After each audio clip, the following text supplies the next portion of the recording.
इश्क अगर मुकम्मल हो जाए तो इबादत कौन करेगा। एक शांत हवेली, एक अनाथ लड़का और एक मासूम लड़की। शहर की शोर शराबे वाली गलियों से दूर एक शांत और पुराने मोहल्ले में स्थित वह सफेद हवेली आज भी गौरव से सिर उठाए खड़ी थी। यह हवेली थी प्रोफेसर दीनानाथ की, जो शहर के सबसे सम्मानित विद्वान माने जाते थे। इसी हवेली की सीढ़ियों पर बचपन से जवानी की दहलीज तक का सफर तय किया था सागर ने। सागर, जो प्रोफेसर साहब का सबसे प्रिय छात्र ही नहीं बल्कि उनके घर का एक अटूट हिस्सा बन चुका था। अनाथ सागर को जब प्रोफेसर साहब अपने घर लाए थे तब वह महज 10 साल का था। आज वह शहर के सबसे मेधावी और गंभीर युवकों में गिना जाता था। उसकी आंखों में एक अजीब सी गहराई थी, मानो उसने बहुत कम उम्र में ही जीवन के भारी दर्शन को समझ लिया हो। लेकिन उस गहराई में एक तूफान भी था जिसका नाम था पाखी। पाखी प्रोफेसर साहब की इकलौती बेटी, चंचल, अल्हड़ और मानो साक्षात सावन की पहली फुहार। पाखी और सागर का रिश्ता एक ऐसी अनकही डोर से बंधा था जिसे समाज भाई बहन की संज्ञा देने की कोशिश करता, पर उन दोनों के दिलों की धड़कनें कुछ और ही राग अलापती थी। उस दोपहर सूरज की सुनहरी किरणें खिड़की से रोशनदान से छनकर सागर की किताबों पर गिर पड़ी थी। सागर एक कविता की व्याख्या लिखने की कोशिश कर रहा था। तभी पीछे से पाखी दबे पांव आई और उसकी आंखों पर अपनी ठंडी हथेलियां रख दी। बूझो तो जाने मैं कौन। पाखी की खनकती आवाज कमरे में गूंज उठी। सागर के चेहरे पर एक धीमे से मुस्कान तैर गई। उसने बिना पीछे मुड़े कहा, इस घर में इतनी शरारत करने की हिम्मत सिर्फ एक ही शख्स की हो सकती है, जिसकी खुशबू मोंगरे के फूलों जैसी है। पाखी ने हाथ हटाए और रूठने का नाटक करते हुए उसके सामने बैठ गई। धत, तुम तो हमेशा पहचान लेते हो सागर, कभी तो हार जाया करो। सागर ने अपनी कलम नीचे रखी और पाखी के मासूम चेहरे को निहारा। उसकी आंखों में कागज की एक पतली लकीर थी और माथे पर एक छोटी सी बिंदी। सागर का मन किया कि वह बस उसे देखता रहे, पर तभी उसे प्रोफेसर साहब का वह उपकार याद आ गया जिसने उसके हाथों में मर्यादा की बेड़ियां डाल दी थी। उसने संजीदगी से कहा, पाखी, तुम जानती हो ना कि कल से तुम्हारी फाइनल परीक्षा शुरू है और तुम यहाँ मेरी किताबों के साथ खेल रही हो। परीक्षाएं तो आती जाती रहेगी सागर। पाखी ने उसकी मेज पर पड़ी एक किताब को उलटते पुलटते हुए कहा, लेकिन अगर तुम मुझे नहीं पढ़ाओगे तो मैं फेल हो जाऊंगी और फिर पिताजी तुम्हें ही डांटेंगे। सागर ने एक ठंडी आह भरी। वह पाखी को समझाना चाहता था कि उसके करीब रहना, उसके साथ हंसना बोलना अब उसे बेचैन करने लगा है। वह उम्र के उस मोड़ पर था जहां प्रेम और भक्ति के बीच की लकीर धुंधली होने लगती है। पाखी के लिए वह उसका सागर था, उसका सबसे अच्छा दोस्त, उसका रक्षक, पर सागर के लिए पाखी उसकी इबादत बनती जा रही थी।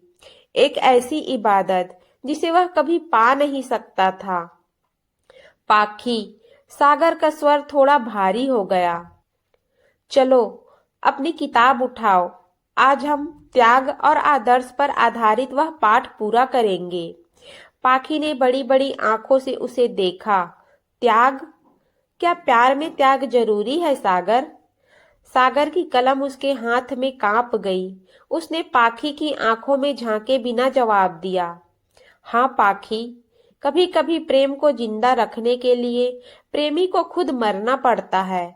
मर्यादा की रक्षा के लिए भावनाओं का वनवास अनिवार्य होता है। पाखी को उस समय सागर की उन भारी बातों का मतलब समझ नहीं आया। उसने बस खिलखिलाकर उसे चिढ़ाया और पढ़ने बैठ गई। लेकिन उस कमरे की हवा में एक अनजाना सा डर घुल चुका था। सागर जानता था कि यह तो बस शुरुआत है, प्रोफेसर साहब का साया, समाज की दीवारें और उसके खुद के ऊंचे आदर्श, ये सब मिलकर एक ऐसा जाल बुन रहे थे जिसमें सागर और पाखी की मासूमियत को दम तोड़ना ही था। हवेली के बाहर नीम के पेड़ से एक पीला पत्ता टूट कर गिरा, मानो किसी आने वाले तूफान की दस्तक दे रहा हो। सागर ने मन ही मन खुद को तैयार किया, पर क्या दिल कभी मर्यादाओं के सामने हार मानता है? हवेली के उस पुस्तकालय में, जहाँ पुरानी किताबों की गंध और चमेली की खुशबू आपस में घुली मिली रहती थी, सागर और पाखी के दिन बीत रहे थे। परीक्षाएं खत्म हो चुकी थी और बाहर चिलचिलाती धूप ने दस्तक दे दी थी, लेकिन उस घर के भीतर सागर के मन में एक अलग ही तपिश महसूस हो रही थी। पाखी अब पहले से ज्यादा वक्त सागर के साथ बिताने लगी थी। वह कभी चाय का बहाना लेकर आती, तो कभी अपनी डायरी की अधूरी कविताएं उसे सुनाने। सागर उसे देखता तो बस देखता ही रह जाता। उसके खिलखिलाते चेहरे को देखकर सागर भूल जाता कि वह इस घर में सिर्फ एक आश्रित है। लेकिन जैसे ही प्रोफेसर साहब के पदचापों की आवाज सीढ़ियों पर गूंजती, सागर झटके से अपनी नजरें झुका लेता। उसके लिए प्रोफेसर साहब ईश्वर के समान थे और ईश्वर की अमानत में खयानत करना उसकी फितरत में नहीं था। एक दोपहर जब सारा शहर सन्नाटे की चादर ओढ़े सो रहा था, प्रोफेसर साहब ने सागर को अपने स्टडी रूम में बुलाया। सागर ने देखा कि प्रोफेसर साहब के चेहरे पर आज एक अजीब सी चमक थी, लेकिन उनकी आंखों में एक पिता की फिक्र भी साफ झलक रही थी। सागर बेटा, प्रोफेसर साहब ने चश्मा उतारते हुए कहा, आज मैंने पाखी के भविष्य के लिए एक बड़ा फैसला लिया है। मेरे परम मित्र और शहर के नामी वकील मिस्टर खन्ना का बेटा सुमित, वह विदेश से वकालत पढ़कर लौटा है। उन्होंने पाखी का हाथ अपने बेटे के लिए मांगा है। सागर के पैरों के नीचे से मानो जमीन खिसक गई। उसके कानों में एक अजीब सी साए साए होने लगी। वह कुछ बोलना चाहता था, पर गला सूख गया था। उसने बड़ी मुश्किल से थूक गटका और कहा, जी सर, यह तो बहुत अच्छी खबर है। सुमित बाबू बहुत काबिल हैं। प्रोफेसर साहब मुस्कुराए। मुझे पता था तुम यही कहोगे। आखिर तुम पाखी के बड़े भाई जैसे जो हो। मैं चाहता हूँ कि इस रिश्ते की बात तुम खुद पाखी को समझाओ। वह तुम्हारी बात कभी नहीं टालती। वह थोड़ी चंचल है, शायद शादी के नाम से घबरा जाए, पर तुम उसे संभाल लेना। सागर के दिल पर जैसे किसी ने तपता हुआ लोहा रख दिया हो। बड़ा भाई, यह शब्द उसके कान में किसी खंजर की तरह चुभ रहा था। जिस लड़की की मुस्कान के लिए वह अपनी जान दे सकता था, आज उसी की विदाई का बंदोबस्त करने की जिम्मेदारी उसे सौंपी गई थी। सागर भारी कदमों से छत की ओर बढ़ा, जहां पाखी अक्सर शाम को परिंदों को दाना डालती थी। पाखी ने उसे देखते ही मुस्कुरा कर कहा, क्या हुआ सागर, चेहरा इतना उतरा हुआ क्यों है? क्या पिताजी ने फिर से तुम्हें किसी कठिन दर्शन शास्त्र पर लेक्चर दिया? सागर ने पाखी की आंखों में झांकने की हिम्मत जुटाई। उसने देखा कि पाखी की आंखों में उसके लिए कितना विश्वास और कितनी मासूमियत है। उसने धीमे से कहा, पाखी, खुश हो जाओ, तुम्हारी जिंदगी का एक नया अध्याय शुरू होने वाला है। सर ने सुमित के साथ तुम्हारा रिश्ता तय करने का मन बना लिया है। पाखी के हाथ से दाने की कटोरी छूट गई। वह सन्न रह गई। उसकी हंसी गायब हो गई और चेहरा सफेद पड़ गया। क्या तुमने पिताजी को मना नहीं किया सागर? क्या तुमने नहीं कहा कि मैं अभी और पढ़ना चाहती हूँ? सागर ने पत्थर का दिल बनाकर कहा, सुमित बहुत अच्छा लड़का है पाखी, वह तुम्हें खुश रखेगा। सर का फैसला बिल्कुल सही है। पाखी ने एक कदम आगे बढ़ाया और सागर का हाथ पकड़ लिया। मेरे लिए क्या सही है और क्या गलत है, यह तुम तय कैसे करोगे? क्या तुमने कभी मुझसे पूछा कि मेरे दिल में क्या है? सागर ने अपना हाथ धीरे से छुड़ा लिया। उसकी आत्मा चीख रही थी कि पाखी, मैं तुमसे प्यार करता हूँ, लेकिन उसकी जुबान पर सिर्फ मर्यादा का पहरा था। उसने कड़वे स्वर में कहा, पाखी, भावनाओं में बहना बंद करो। हम उस घर के नमक का कर्ज अदा कर रहे हैं। मेरी हैसियत बस इतनी ही है कि मैं तुम्हें सही रास्ता दिखा सकूं। पाखी की आंखों से आंसू की एक बूंद टपक कर सागर के हाथ पर गिरी। वह गर्म आंसू सागर के कलेजे को जला गया। पाखी बिना कुछ कहे अपनी नम आंखों के साथ नीचे भाग गई। सागर वहीं खड़ा रह गया, डूबते हुए सूरज को देखता हुआ। उसे एहसास हुआ कि आज उसने पाखी का दिल नहीं बल्कि अपनी रूह का गला घोंटा है। हवेली की दीवारों पर अब सन्नाटा नहीं बल्कि एक मूक विलाप छाया हुआ था। सागर समझ गया था कि अब उसकी रातों की नींद और दिल का चैन हमेशा के लिए पाखी के साथ विदा होने वाला है। हवेली में अब सन्नाटा नहीं बल्कि शहनाइयों की रिहर्सल और मेहमानों की आहटें गूंजने लगी थी। सुमित, जो शहर के रईस वकील का बेटा था, अब अक्सर हवेली आने लगा था। वह दिखने में आकर्षक था, आधुनिक ख्यालों वाला और बेहद बातूनी, लेकिन उस हवेली के पुराने पत्थरों और लाइब्रेरी की खामोशी में सुमित की मौज मस्ती कहीं फिट नहीं बैठती थी। सागर ने खुद को पूरी तरह से व्यस्त कर लिया था। उसने शादी की तैयारियों का सारा बोझ अपने कंधों पर उठा लिया। हलवाई से लेकर टेंट वाले तक हर छोटी बड़ी जिम्मेदारी उसकी थी। वह बस पाखी से नजरें चुराना चाहता था, क्योंकि उसकी आंखों में वह एक अजीब सा इल्जाम देख रहा था। एक शाम ड्राइंग रूम में सुमित और पाखी बैठे थे। प्रोफेसर साहब पास ही बैठकर सुमित के साथ शहर की राजनीति पर चर्चा कर रहे थे। सागर हाथ में चाय की ट्रे लेकर कमरे में दाखिल हुआ। अरे सागर भाई, आइए आइए, सुमित ने बड़े गर्मजोशी से कहा। पाखी बता रही थी कि आप इस घर के इंसाइक्लोपीडिया हैं। जो आप ना जाने वो कोई नहीं जानता। सागर ने एक फीकी मुस्कान के साथ चाय की प्याली सुमित की ओर बढ़ाई। उसकी उंगलियां कांप रही थी। जब उसने पाखी की तरफ प्याली बढ़ाई तो पाखी ने प्याली लेने के बजाय सीधे सागर की आंखों में झांका। उसकी आंखों में गुस्सा, दर्द और ढेर सारे सवाल थे। सागर, पाखी ने धीमे स्वर में कहा, आज सुमित कह रहे थे कि शादी के बाद हम लंदन शिफ्ट हो जाएंगे। तुम्हें क्या लगता है, क्या मैं वहां रह पाऊंगी? सागर का गला रूंध गया। वह जानता था कि पाखी को इस शहर की गलियों, यहाँ की बारिश और हवेली की छत से कितना प्यार है। उसने नजरें झुकाकर कहा, लंदन बहुत खूबसूरत शहर है पाखी। सुमित बाबू तुम्हारे साथ होंगे तो तुम्हें कहीं भी बुरा नहीं लगेगा। सुमित हंस पड़ा। देखा पाखी, सागर भाई भी मेरी तरफ हैं। वैसे सागर, तुम्हें भी हमारे साथ चलना चाहिए। वहां तुम्हारी पढ़ाई के लिए अच्छे मौके मिलेंगे। नहीं सुमित बाबू, सागर ने संयत स्वर में कहा, मेरा ठिकाना तो यही हवेली और सर की किताबें हैं। मैं यहाँ खुश हूँ। पाखी ने गुस्से में अपनी चाय की प्याली मेज पर जोर से पटक दी और बिना कुछ कहे उठकर कमरे से बाहर चली गई। प्रोफेसर साहब हैरान रह गए।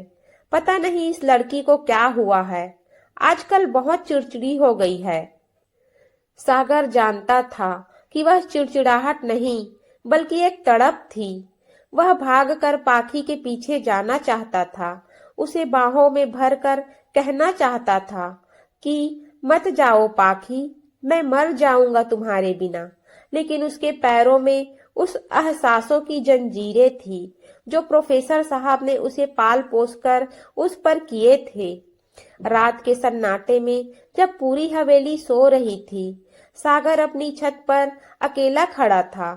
तभी सीढ़ियों पर दबे पांव किसी के आने की आहट हुई। वह पाखी थी।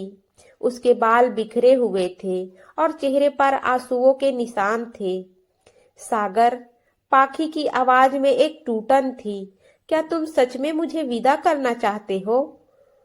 क्या तुम्हें रत्ती भर भी फर्क नहीं पड़ता कि कल कोई और मुझे छुएगा, कोई और मेरे बालों को सहलाएगा? सागर ने अपनी मुट्ठियां भींच ली। उसने दीवार की ओर पीठ कर ली ताकि पाखी उसके बहते आंसू ना देख सके। पाखी, तुम एक बड़े घर की बहू बनने जा रही हो। ये सब बातें तुम्हें शोभा नहीं देती। मर्यादा की रक्षा करना ही हमारा धर्म है। मर्यादा? पाखी चिल्लाई। तुम्हारी इस मर्यादा ने मेरा दम घोट दिया है सागर। तुम गुनाहों के देवता बन रहे हो, जो अपनी ही आत्मा का कत्ल कर रहा है। पाखी पैर पटकते हुए नीचे चले गई। सागर वहीं घुटनों के बल बैठ गया और फूट फूट कर रोने लगा। उसने पहली बार महसूस किया कि आदर्श की कीमत कितनी भारी होती है। वह पाखी को खो रहा था और सबसे दुखद बात यह थी कि वह खुद उसे धक्का दे रहा था। हवेली के आंगन में लगा चमेली का पौधा, जिसे उन दोनों ने साथ लगाया था, आज मुरझाया हुआ सा लग रहा था।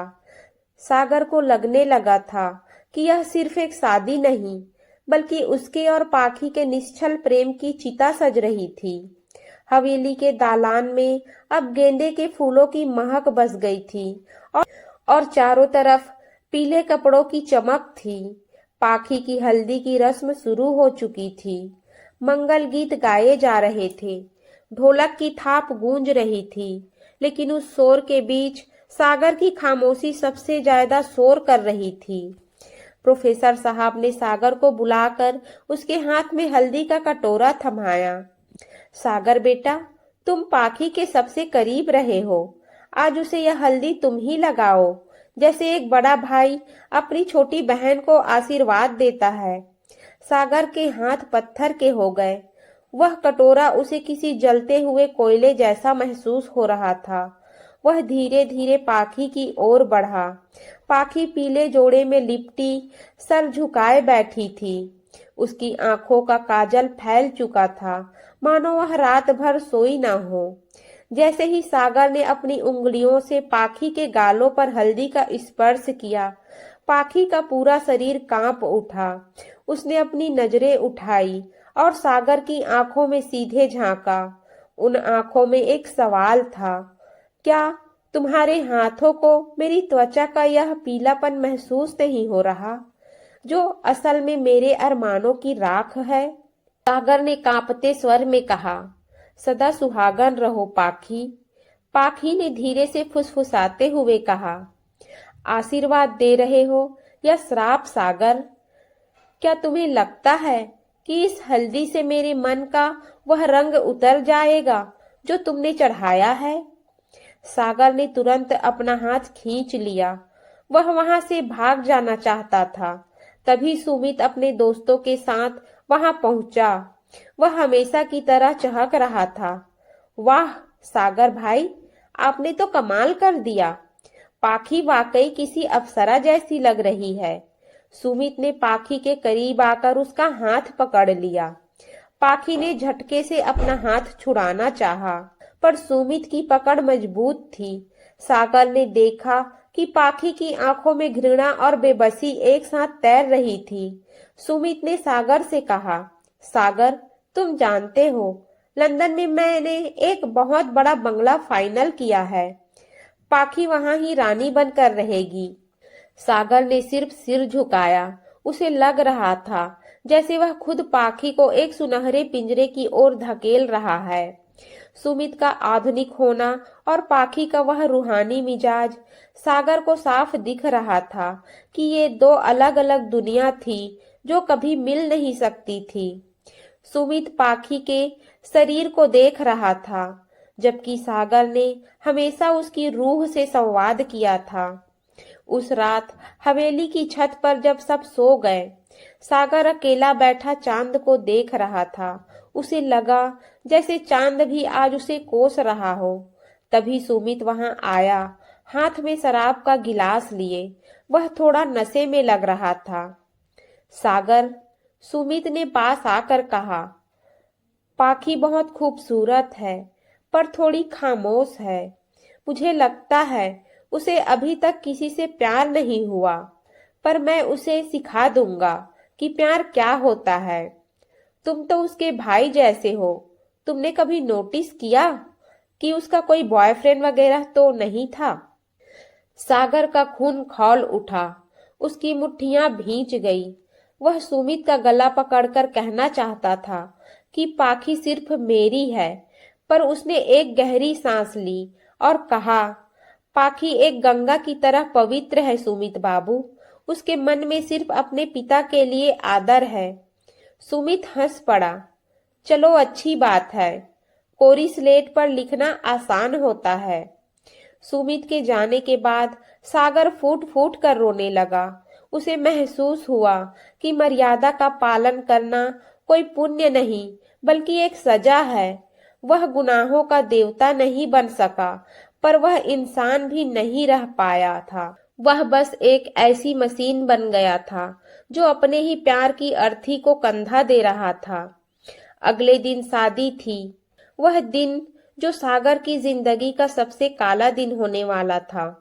हवेली की सीढ़ियों पर बिछी कालीन उसे अब शमशान की राख जैसी लगने लगी थी। शादी की रात आ चुकी थी, हवेली रोशनी से नहाई हुई थी, लेकिन सागर के भीतर का अंधेरा गहराता जा रहा था। बाहर बैंड बाजे का शोर था, पर सागर के कानों में सिर्फ अपनी धड़कनों की गूंज सुनाई दे रही थी।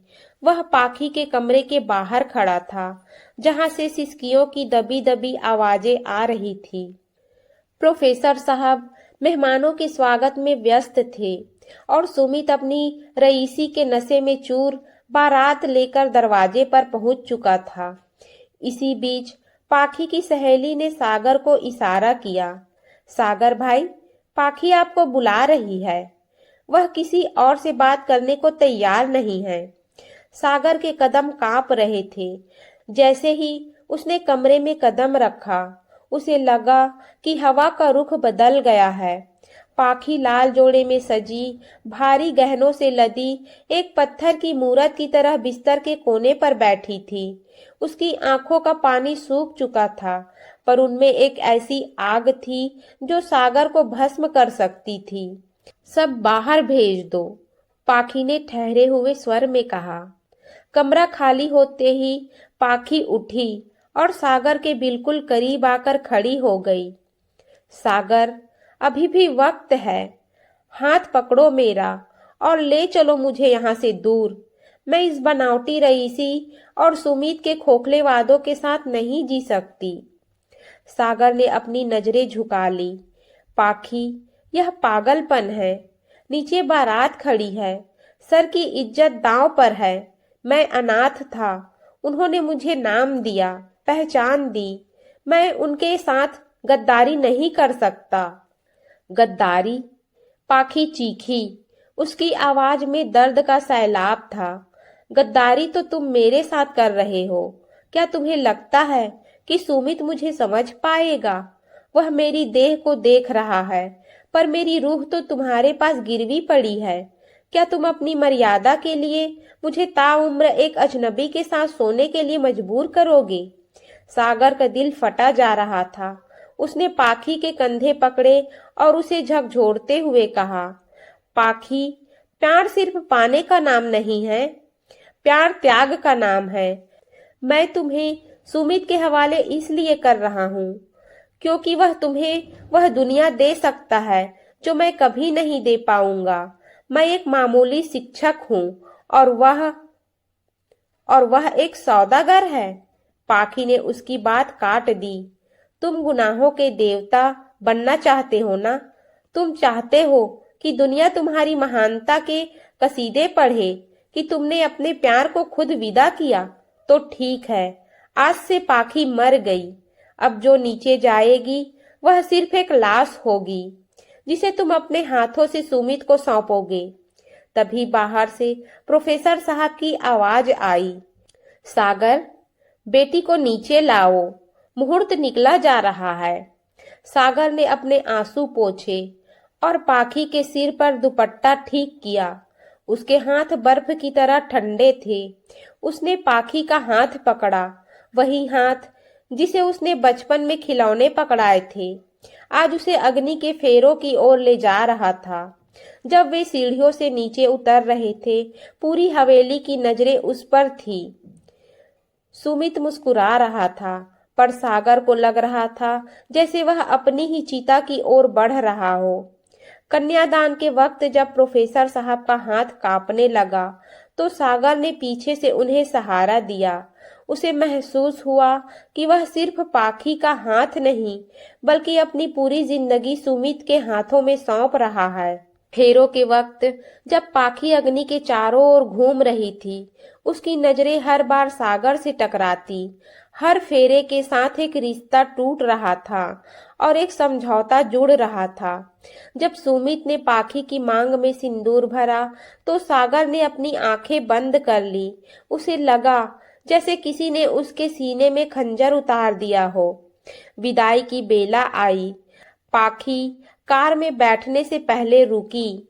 उसने सागर की ओर देखा और कान में फुसफुसाते हुए कहा, सागर, आज तुमने मर्यादा जीत ली, पर इंसान हार गया। याद रखना, जिस घर में रूह ना हो, वहां सिर्फ खामोशी बचती है। कार स्टार्ट हुई और धूल उड़ाती हुई निकल गई। सागर वहीं खड़ा रहा, धुंधली होती हेडलाइट्स को देखता हुआ।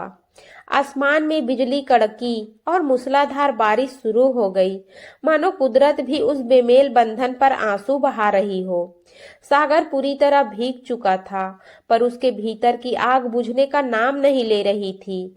पाखी की डोली क्या उठी, मानो उस पुरानी हवेली की रूह ही निकल गई। जिस घर में कभी पाखी की पायल की छनक और उसकी खिलखिलाहट गूंजती थी, वहां अब सिर्फ घड़ियों की टिक टिक और प्रोफेसर साहब की भारी सांसों की आवाजें बची थी। सागर ने खुद को एक कमरे में कैद कर लिया था। वह किताबें खोलता, पर पन्ने धुंधले नजर आते। उसे हर कोने में पाखी का अक्स दिखाई देता। कभी वह सीढ़ियों से उतरती दिखती, तो कभी लाइब्रेरी की अलमारी के पीछे छिपकर उसे डराती। सागर ने अपनी हथेलियों को देखा, जहां अभी भी पाखी की हल्दी का हल्का सा पीलापन बाकी था। उसने उन हाथों को दीवार पर दे मारा।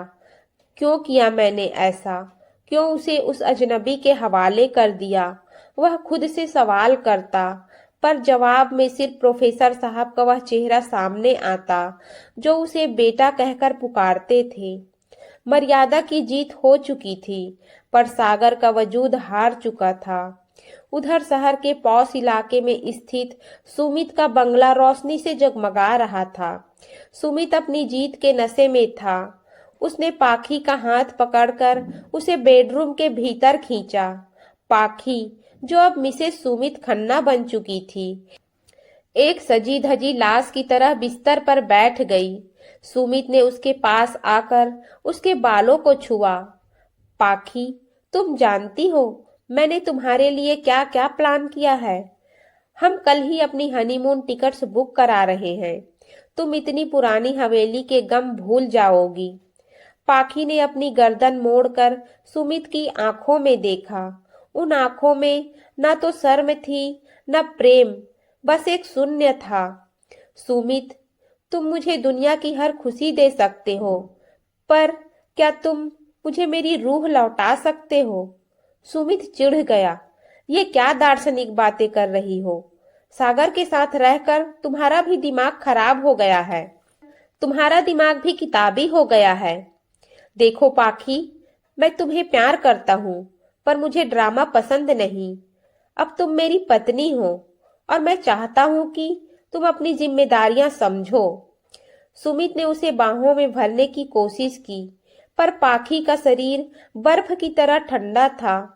उसे सुमित के परफ्यूम की गंध से घबराहट होने लगी। उसे याद आया सागर, जिसके पास से हमेशा पुरानी किताबों और मोंगरे की मिलीजुली एक सात्विक खुशबू आती थी।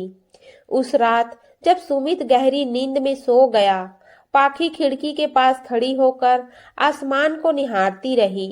उसने मन ही मन सागर से कहा, सागर, तुमने मुझे जिस आग में झोंका है, उसकी लपटें तुम्हें भी जलाएंगी। हवेली में सागर की हालत बिगड़ने लगी थी।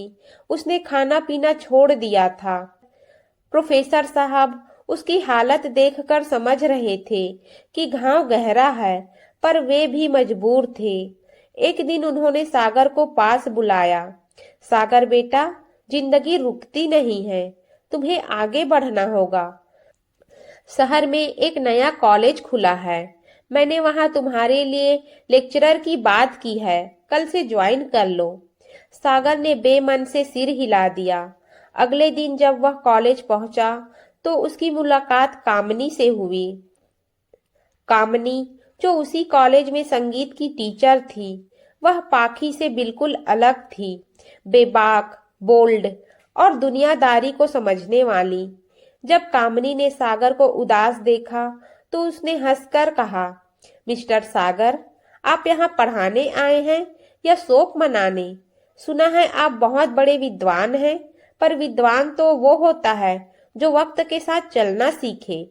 सागर ने उसे अनदेखा करना चाहा, पर कामनी की बातों ने उसके भीतर की खामोशी को कुरेदना शुरू कर दिया। सागर को लगा कि शायद कामनी के साथ रहकर वह पाखी की यादों को धुंधला कर सकेगा। उसने एक नया रास्ता चुनने की कोशिश की, लेकिन क्या समंदर की लहरें कभी किनारे को भूल सकती है? सागर अब एक ऐसे दोराहे पर खड़ा था जहां एक तरफ पाखी की पवित्र यादें थी और दूसरी तरफ कामनी की रंगीन दुनिया। पर उसे क्या पता था कि पाखी का असली संघर्ष तो अब शुरू होने वाला था।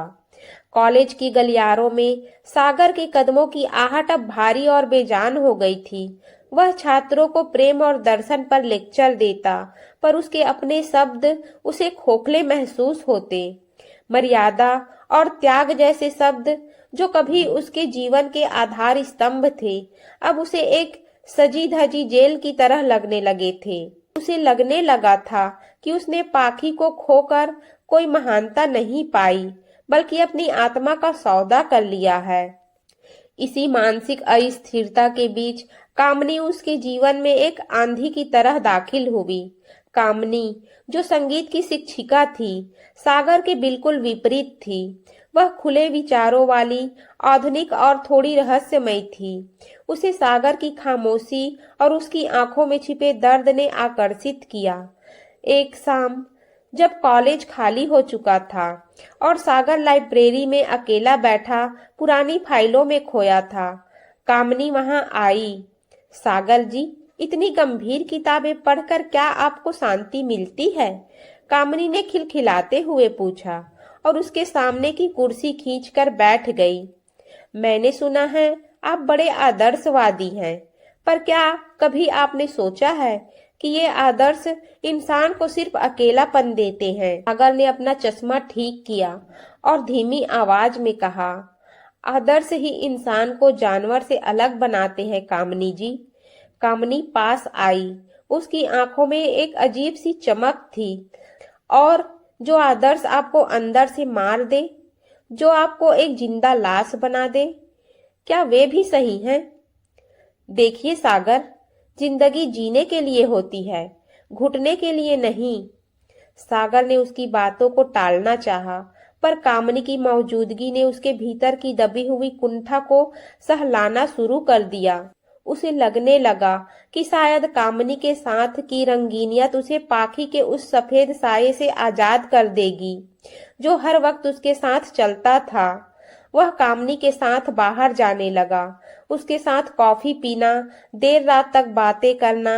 यह सब सागर के लिए एक नया अनुभव था, लेकिन हर बार जब कामनी उसे छूती, सागर को पाखी का वह चेहरा याद आता जब उसने उसे हल्दी लगाई थी। वह कामनी में पाखी को ढूंढने की नाकाम कोशिश कर रहा था। उधर सुमित के घर में पाखी के लिए हर दिन एक नया इम्तिहान था। सुमित का प्यार केवल एक अधिकार था।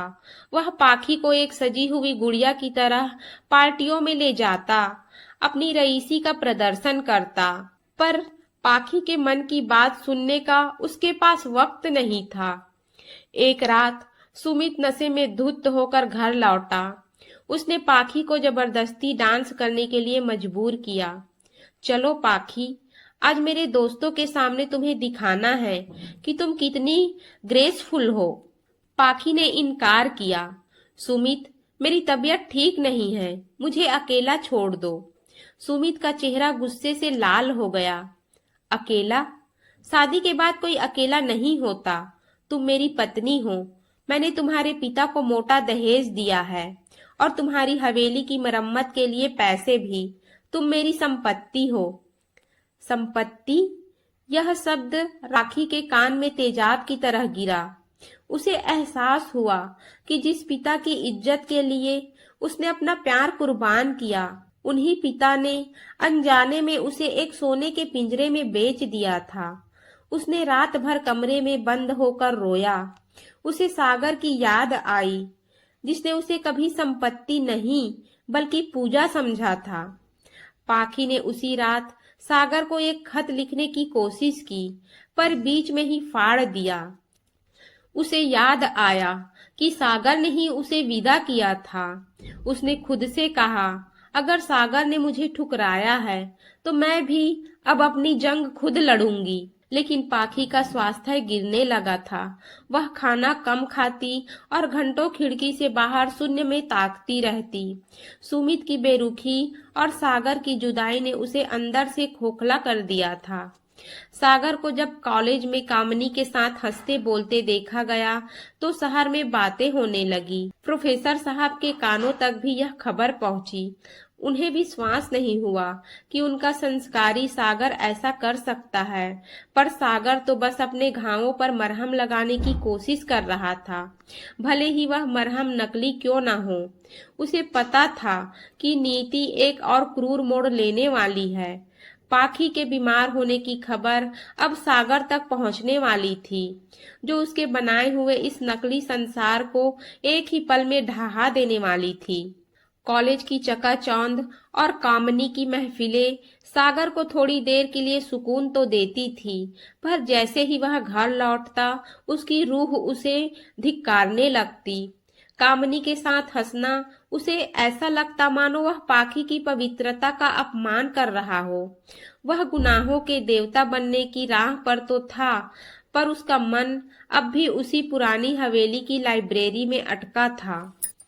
एक शाम जब सागर कामनी के साथ एक ऊंचे होटल में बैठा था, तभी प्रोफेसर साहब का एक आदमी हांफता हुआ वहां पहुंचा। उसके चेहरे पर हवाइयां उड़ रही थी। सागर बाबू, गजब हो गया, पाखी बिटिया की तबीयत बहुत बिगड़ गई है, शहर के बड़े अस्पताल में भर्ती है, साहब ने आपको तुरंत बुलाया है। सागर के हाथ से कॉफी का कप छूटकर फर्श पर गिर गया। कामनी ने उसका हाथ पकड़ना चाहा, पर सागर ने झटके से अपना हाथ छुड़ा लिया। मुझे जाना होगा, उसने बस इतना कहा, और पाखी के नाम की पुकार सुनते ही वह सब कुछ भूल गया। अपनी मर्यादा, कामनी का साथ और वह झूठा नकाब जो उसने पहन रखा था। जब वह अस्पताल पहुंचा तो वहां का सन्नाटा उसे डराने लगा। प्रोफेसर साहब गलियारे में एक बेंच पर सिर झुकाए बैठे थे। उनकी आंखों के गड्ढे गहरे हो गए थे। सागर को देखते ही वे फफक कर रो पड़े। सागर, मेरी बच्ची को क्या हो गया? वह कुछ बोलती नहीं, बस दीवार को ताकती रहती है। डॉक्टरों का कहना है कि उसे डिप्रेशन ने घेर लिया है। सुमित ने उसे समझा ही नहीं। सागर का खून खौल उठा। उसने कमरे का दरवाजा खोला। अंदर का नजारा देखकर उसका कलेजा मुंह को आ गया।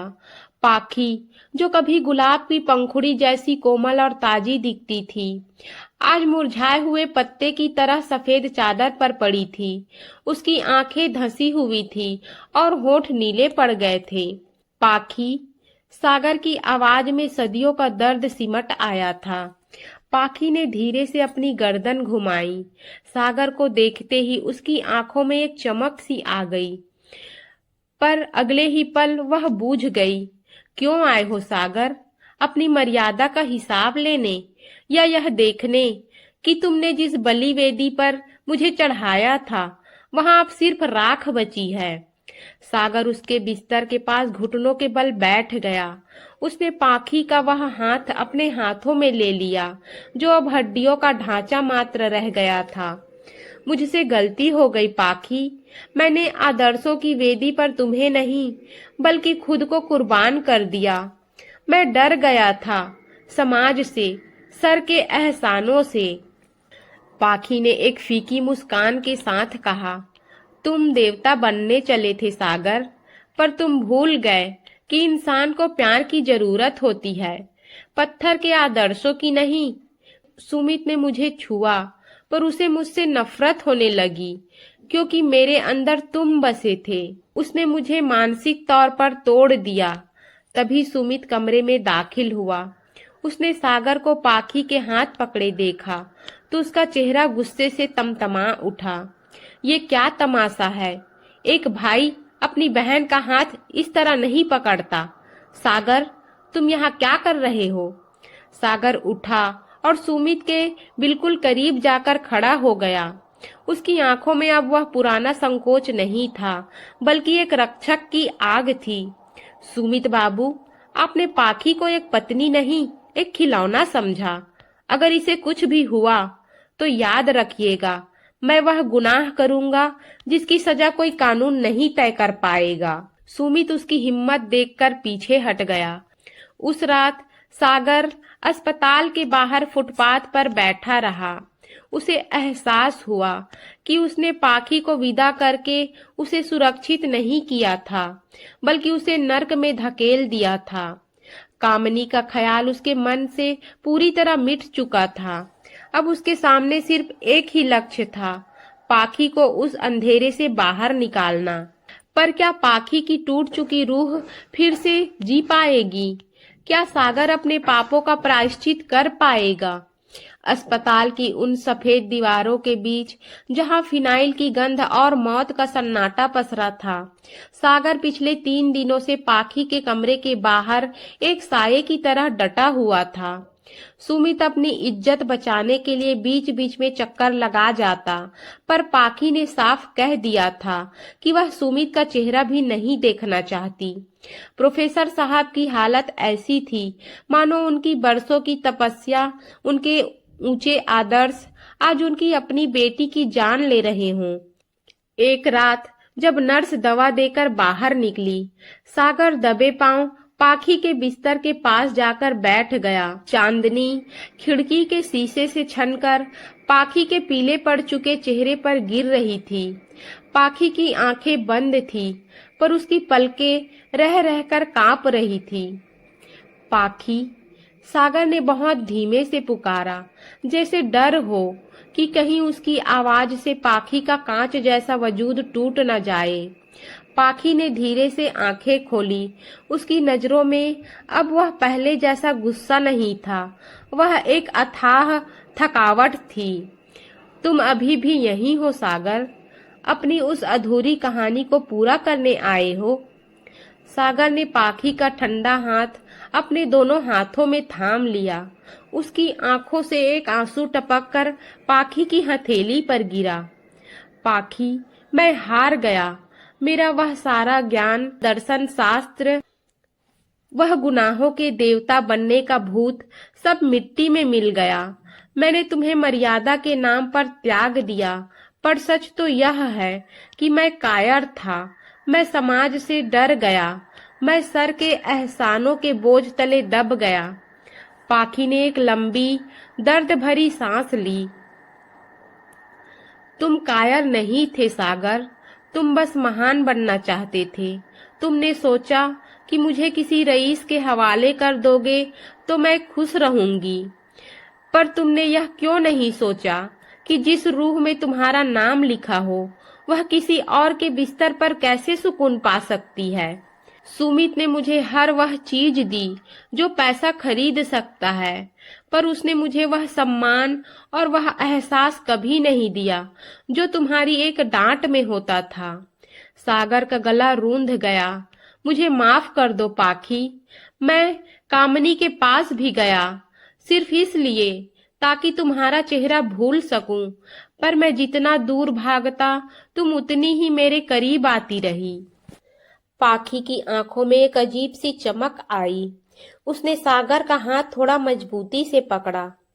कामनी, वह तो बस एक परछाई थी सागर। तुम उसमें मुझे ढूंढ रहे थे और मैं यहाँ सुमित में तुम्हें ढूंढ रही थी। हम दोनों ही अपनी अपनी जगह गलत थे, पर अब बहुत देर हो चुकी है। मेरा शरीर अब साथ नहीं दे रहा। नहीं पाखी, ऐसा मत कहो। सागर फूट फूट कर रोने लगा। मैं तुम्हें यहाँ से ले चलूंगा। हम दूर कहीं चले जाएंगे, जहाँ न कोई प्रोफेसर साहब होंगे, न सुमित और न ही ये समाज की बेड़ियां। पाखी ने अपना कमजोर हाथ उठाकर सागर के गालों को छुआ। अब मुमकिन नहीं है सागर। जो चिड़िया एक बार पिंजरे में दम तोड़ दे, वह फिर खुले आसमान में नहीं उड़ सकती। बस एक वादा करो कि मेरे जाने के बाद तुम खुद को गुनाहगार नहीं समझोगे। तुम वही सागर बनोगे जिसे मैंने चाहा था, पवित्र और अडिग। उस रात पाखी ने पहली बार चैन की नींद ली, पर सागर की रातों का सुकून हमेशा के लिए छिन गया था। उसे समझ आ गया था कि प्रेम को आदर्श की वेदी पर चढ़ाना त्याग नहीं, बल्कि एक अपराध है। वह गुनाहों का देवता तो बन गया, पर उसकी कीमत उसे पाखी की जिंदगी से चुकानी पड़ रही थी। बाहर आसमान में काले बादल छाने लगे थे। अस्पताल के गलियारे में एक पुरानी घड़ी टिक टिक कर रही थी, मानो पाखी की आखिरी घड़ियों का हिसाब रख रही हो। अस्पताल के उस ठंडे कमरे में वक्त जैसे ठहर गया था। बाहर मूसलाधार बारिश हो रही थी, मानो आसमान पाखी के नसीब पर आंसू बहा रहा हो। सागर पाखी के बिस्तर के पास बैठा उसके चेहरे को निहार रहा था। वही चेहरा जिसे उसने कभी पवित्रता की मूरत मानकर छूने से भी परहेज किया था, आज वह मौत की दहलीज पर खड़ा था। अचानक पाखी ने झटके से आंखें खोली। उसकी सांसें उखड़ रही थी। सागर, मुझे यहाँ दम घुट रहा है। मुझे सुमित के इस रईस अस्पताल की मशीनों के बीच नहीं मरना। मुझे मुझे उस पुरानी हवेली की लाइब्रेरी में ले चलो। मुझे वही गंध चाहिए, किताबों की, चमेली की और तुम्हारी। सागर की रूह कांप गई। डॉक्टरों ने साफ मना किया था कि पाखी को हिलाना भी जानलेवा हो सकता है, पर सागर ने पाखी की आंखों में वह आखिरी तड़प देखी। उसे लगा कि अगर आज उसने मर्यादा की बात की तो वह सच में गुनाहों का देवता बन जाएगा। उसने चुपके से पाखी को अपनी बाहों में उठाया। पाखी का शरीर अब रुई के फाहे जैसा हल्का हो गया था। नर्सों और वार्ड बॉय की नजरों से बचकर वह पिछले दरवाजे से अपनी पुरानी कार तक पहुंचा। सुमित कहीं शराब के नशे में धुत पड़ा था और प्रोफेसर साहब थकावट के मारे सो गए थे। रास्ते भर पाखी का सिर सागर के कंधे पर था। उसने धीरे से कहा, सागर, आज पहली बार मुझे लग रहा है कि मैं आजाद हूँ। सुमित की अंगूठी, उसके गहने, सब मैंने वहीं छोड़ दिए। आज मैं सिर्फ तुम्हारी पाखी हूँ।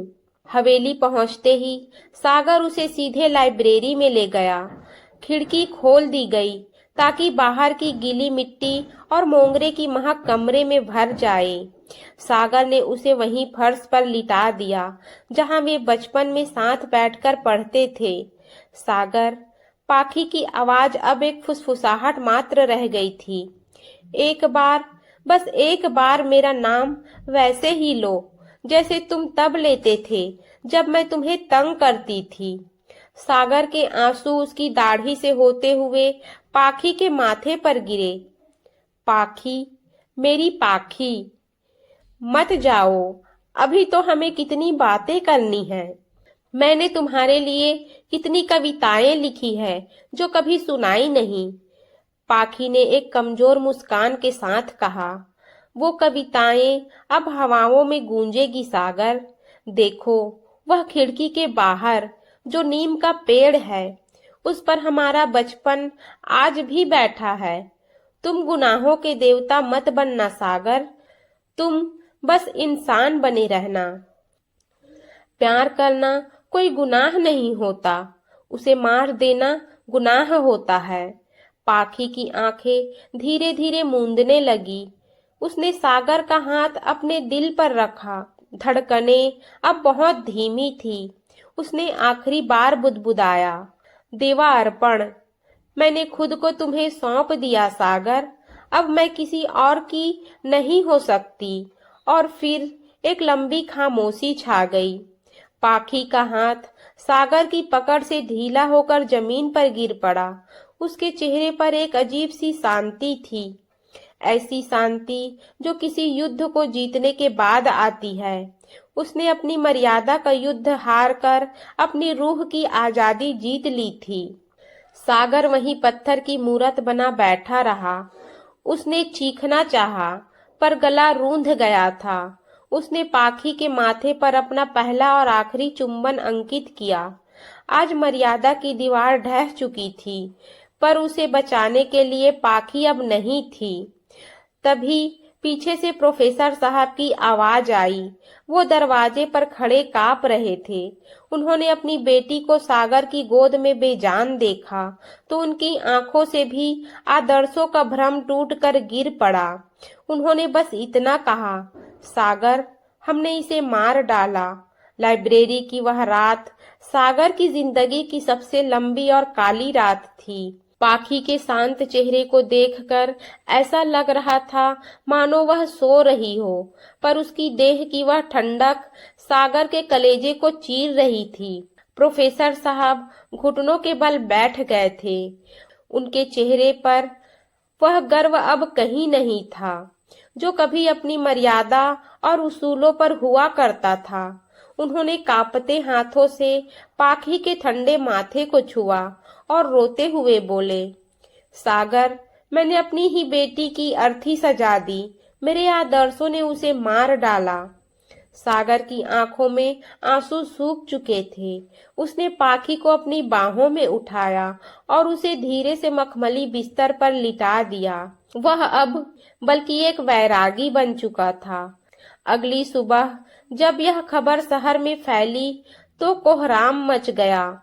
सुमित अस्पताल से सीधा हवेली पहुंचा। वह गुस्से से लाल था। सागर, तुम्हारी हिम्मत कैसे हुई मेरी पत्नी को बिना बताए यहाँ लाने की? मैं तुम्हें जेल भिजवाऊंगा। सुमित चिल्ला रहा था, पर सागर पत्थर की मूरत बना खड़ा रहा। तभी प्रोफेसर साहब उठे। उनकी आंखों में एक ऐसी बिजली थी जो सुमित ने कभी नहीं देखी थी। चुप रहो सुमित, तुमने उसे पत्नी कभी माना ही नहीं। तुमने उसे एक वस्तु समझा, एक खिलौना। मेरी बेटी ने अपनी आजादी चुन ली है। अब तुम यहाँ से चले जाओ, इससे पहले कि मेरा धैर्य जवाब दे जाए। सुमित हकबकाया रह गया। उसे एहसास हुआ कि अब उसके पैसे और रसूख की यहाँ कोई कीमत नहीं है।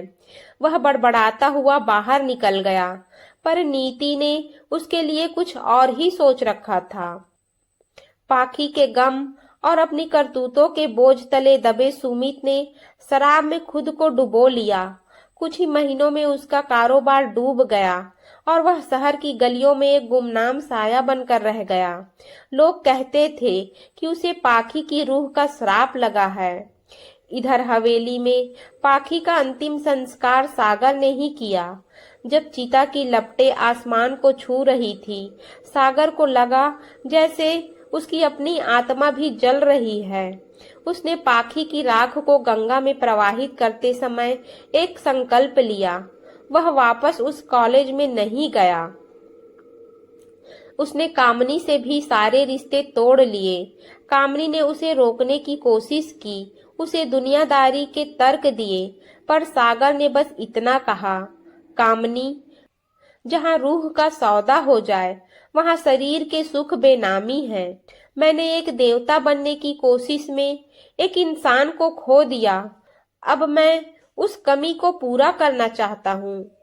सागर ने अपना जीवन उन अनाथ बच्चों के नाम कर दिया जिनके पास रहने को छत नहीं थी। उसने शहर के बाहर एक छोटा सा आश्रम बनाया वह दिन भर बच्चों को पढ़ाता और रात को पाखी की यादों में कविताएं लिखता। उसकी कविताओं में अब मर्यादा का उपदेश नहीं, बल्कि प्रेम की पीड़ा का संगीत था। प्रोफेसर साहब अब पूरी तरह टूट चुके थे। वे अक्सर लाइब्रेरी की उसी खिड़की के पास बैठे रहते जहां पाखी बैठती थी। सागर उनकी सेवा एक बेटे की तरह करता, पर उनके बीच अब वह पहले जैसा संवाद नहीं था। दोनों के बीच पाखी की मौत की एक ऐसी दीवार खड़ी थी जिसे कोई पार नहीं कर सकता था। सागर अक्सर रात के सन्नाटे में नीम के उस पेड़ के नीचे जाकर बैठता। उसे महसूस होता जैसे हवाओं में पाखी की पायल छनक रही है। उसे समझ आ गया था कि प्रेम कभी मरता नहीं, वह बस अपना स्वरूप बदल लेता है। पाखी अब उसकी पत्नी या प्रेमिका नहीं थी, वह उसकी आत्मा बन चुकी थी। सालों बीत गए। गंगा के तट पर स्थित वह छोटा सा आश्रम अब एक वट वृक्ष की तरह फैल चुका था। शहर के लोग सागर को अब सागर बाबू नहीं, बल्कि त्यागी बाबू के नाम से जानने लगे थे। उनके बालों में चांदी की लकीरें उतर आई थी और चेहरे पर एक ऐसी अलौकिक शांति थी जो केवल गहरे दुख की भट्टी में तपकर आती है। प्रोफेसर साहब भी अब इन दुनिया में नहीं रहे थे। जाते जाते उन्होंने अपनी सारी संपत्ति और वह पुरानी हवेली सागर के नाम कर दी थी, लेकिन सागर ने उस हवेली को एक पाखी मेमोरियल स्कूल में बदल दिया, जहां गरीब लड़कियों को मुफ्त में शिक्षा दी जाती थी। वह खुद आज भी उसी छोटी सी कुटिया में रहता था, जहां दीवार पर केवल एक तस्वीर टंगी थी, पाखी की, जिसमें वह अपनी चिर परिचित शरारती मुस्कान के साथ खिलखिला रही थी। एक ढलती हुई शाम, जब सूरज की अंतिम किरणें गंगा की लहरों पर सुध-बुध खोकर नाच रही थी, सागर अपनी कुटिया के बाहर नीम के पेड़ के नीचे बैठा था। वही नीम का पेड़ जिसके नीचे कभी उसने पाखी को मर्यादा का पाठ पढ़ाया था। अचानक उसे महसूस हुआ जैसे हवा की सरसराहट में कोई गुनगुना रहा है। एक जानी पहचानी खुशबू, मोगरे और पुरानी किताबों की मिलीजुली महक वातावरण में घुल गई। सागर की बंद आंखों के सामने पाखी का अक्स उभर आया। वह वैसी ही थी, अल्हड़ और मासूम। बहुत देर कर दी सागर, कब तक इस गुनाहों के देवता का बोझ ढोते रहोगे? पाखी की रूहानी आवाज उसके कानों में गूंजी। सागर के सूखे होठों पर एक मुस्कान तैर गई। पाखी, मैंने अपनी सजा पूरी कर ली है। मैंने समाज को वह सब लौटा दिया जो मैंने उनसे लिया था, पर मेरा जो तुम्हारे पास गिरवी था वह लेने अब आ रहा हूँ। सागर ने एक लंबी और गहरी सांस ली। उसे लगा जैसे उसके भीतर का सारा शोर शांत हो गया है। उसने अपनी आंखें मूंद ली। उस पल उसे न तो प्रोफेसर साहब के एहसान याद रहे, न समाज की बेड़ियां और न ही अपनी झूठी मर्यादा। उसे बस याद रही पाखी। आश्रम के बच्चों ने देखा कि बाबा आज बहुत देर तक ध्यान में बैठे रहे। जब एक छोटा बच्चा उनके पास पहुंचा और उनके कंधे को छुआ, तो सागर का शरीर धीरे से एक तरफ झुक गया। उनका चेहरा प्रशांत था, मानो उन्होंने अपनी मंजिल पा ली हो। शहर की उस पुरानी हवेली की लाइब्रेरी में ठीक उसी वक्त एक चमेली का फूल खिड़की से टूटकर फर्श पर गिरा, ठीक उसी जगह जहां पाखी ने अंतिम सांस ली थी। लोग कहते हैं कि उस रात गंगा के घाट पर दो साये साथ चलते देखे गए, एक गंभीर और शांत और दूसरा चंचल और खिलखिलाता हुआ। सागर अंततः अपनी पाखी से मिल चुका था, जहां न कोई सुमित था, न कोई मर्यादा की दीवार और न ही कोई गुनाह। वहां सिर्फ प्रेम था, शुद्ध, निश्चल और अमर। यह आधुनिक दास्तान हमें सिखाती है कि आदर्श तभी तक सार्थक है जब वे जीवन को गरिमा दे, यदि आदर्श किसी की जान लेने लगे तो वे संस्कार नहीं अपराध बन जाते हैं। सागर और पाखी की यह कहानी आज भी उस हवेली की दीवारों में दफन है, जो हर प्रेमी को चेतावनी देती है कि रूह का सौदा कभी मत करना। दोस्तों, कहानी अच्छी लगी हो तो वीडियो को लाइक करें, चैनल को सब्सक्राइब करें। मिलेंगे अगले कहानी में, तब तक के लिए आप सभी का दिल से धन्यवाद।